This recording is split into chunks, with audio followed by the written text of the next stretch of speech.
Hey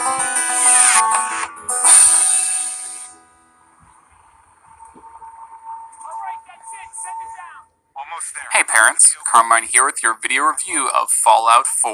We love you too. Oh my god!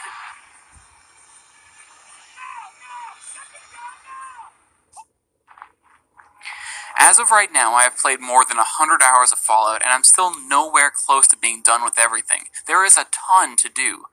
A lot of it will be relatively familiar to fans of the series, but there are some important elements of this game that make it stand out to me as even more fun than the previous Fallout games. But before I go on, be aware that there is some minor spoiler stuff ahead. I'm not going to give away any of the big stuff, but if that's something that you're concerned about, go ahead and skip to the end. I'll put the timestamp below. Fallout 4 is a game meant for explorers. Out of my 100 hours of gameplay, 75% of that was just spent looking around, finding new locations, exploring buildings and ruins, looking for treasure, that kind of stuff. Very little of my time was spent in conversations, and of the conversations I had, very few of them had any serious depth. The true depth comes in taking a logical step forward and thinking about how the events and viewpoints tie into your own beliefs. For example, one of the factions fights for the freedom of robots.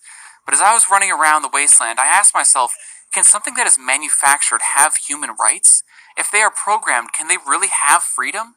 If you're the kind of person that is willing to take a step beyond what the game gives you and dive into some philosophy, you'll find this game's story much more interesting.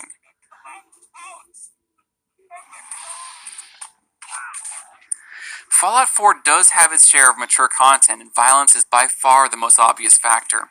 Hits from almost all weapons will result in some blood, especially against enemies that aren't wearing any sort of body armor.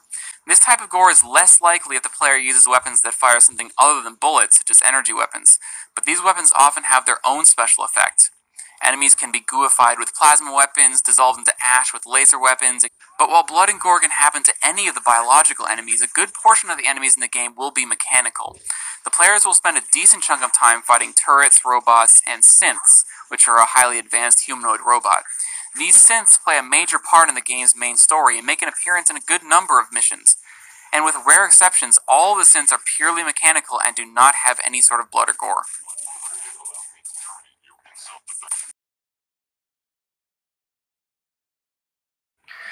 For the most part, language isn't a major issue. The player will have conversations with dozens of different characters, and very few of those conversations will involve any sort of swearing. In the grand scheme of things, Fallout 4 is definitely a mature game. It is violent, but this game is a darkly humorous title, reveling in the idea of total freedom in a world of chaos.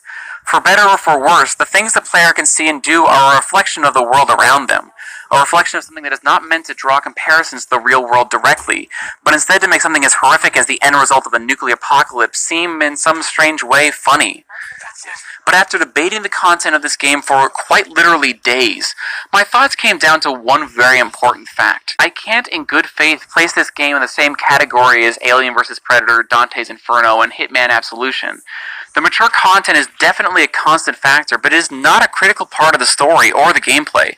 It is highlighted by camera angles and directly affected by certain perks, but it is not emphasized in the same way as other 18-year-old titles that I have reviewed.